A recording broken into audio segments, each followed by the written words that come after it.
Hello guys, andito tayo ngayon sa Kuala Lumpur International Airport. Ayan guys. At pag-uusapan natin tungkol sa Powerbeats Pro.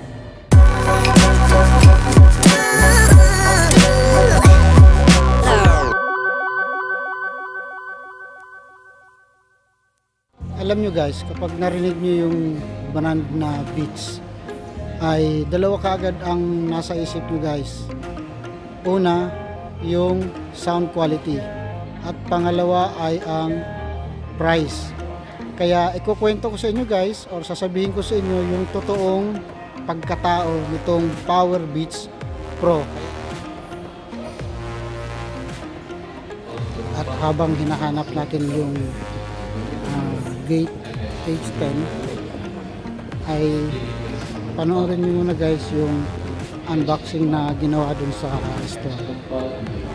Hanapin muna natin.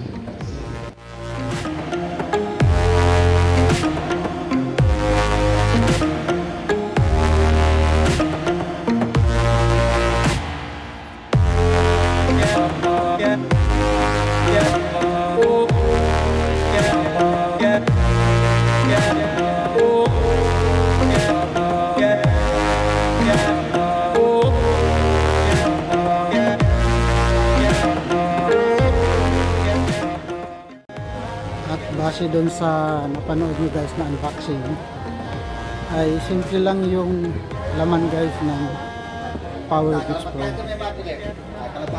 Makikita nyo doon yung mismong case na nandun yung earphone, at meron siyang cable na lightning, at meron siyang extra tips. Walang premium dun guys.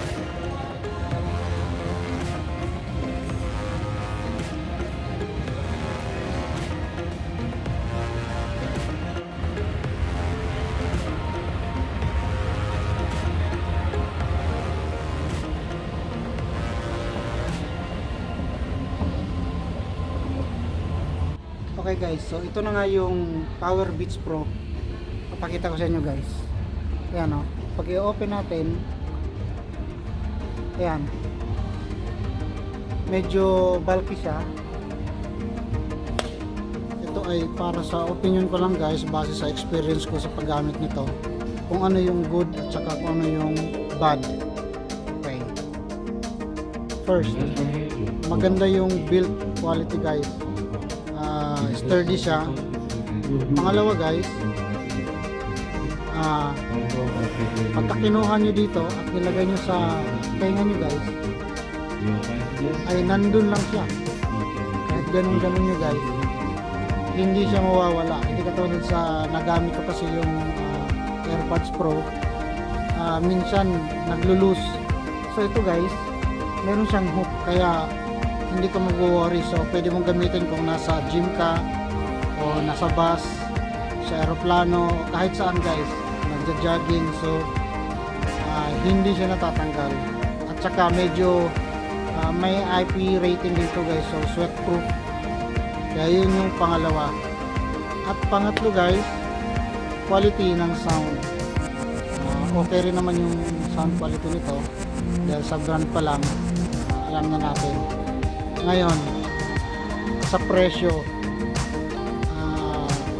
para sa akin guys, dun sa presyo nito, hindi siya ganun ka-premium guys, overpriced para sa akin.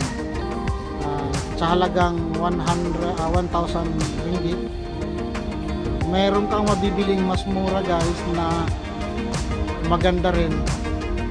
At yun, pangalawa guys na bad ay itong function guys ng itong nasa gitna.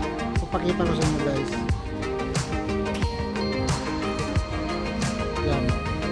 Itong may B, yan guys ay button yan. Pwede ka mag-play, pause, next, previews. Ayan. Ang problema dito guys, medyo mahirap siya i-locate. So ang ginawa ko, may solution ako guys. Bumili ako ng sticker. Ayan. nilagay ko lang sa maliit na speaker, nilagay ko lang sa gitna. Kaya doon ko na pipindutin. So yun yung solution ko guys. Ayan. At saka yun nga, pangatlo, medyo bulky siya. Hindi mo siya pwede ilagay sa bulsa. O kung ilagay mo man sa bulsa, papakita ko sa inyo guys.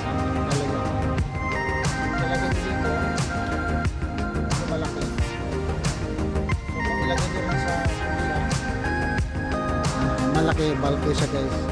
Kaya yung pero overall assessment para sa akin ay okay naman guys. Ang tanong, i-recommend ko ba to? Pwede ko lang i-recommend sa inyo guys. Depende na rin sa preference nyo ng brand. Saka syempre kung kaya sa presyo, okay na rin to guys. Overall, kahit sinasabi ko kanina na medyo mahal, pero para sa akin dahil okay rin naman. Ang nagustuhan ko rin dito guys ay analog. Yung button analog, wala siyang touch sensitivity. Ibig sabihin may button mismo yan, may analog button, tapos meron siyang volume.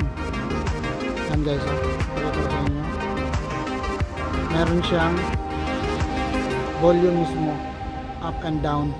Yan meron. At isa pa guys, yung comfort, okay naman yung comfort guys. Ayun, kung makikita nyo, kung walang salamin, okay naman siya. Pagkakatagalan guys ay hindi mo na mararamdaman kung nandito na siya. So pag ilagay ko yung salamin, halos ganun din. Pwede siyang pang matagalan sa biyahe. Yan, so okay lang siya guys.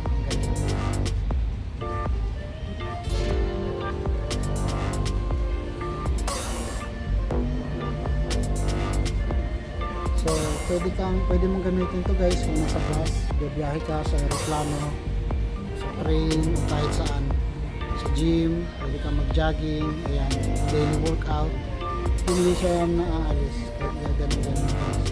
Kaya overall satisfaction, excellent para sa akin guys. Okay,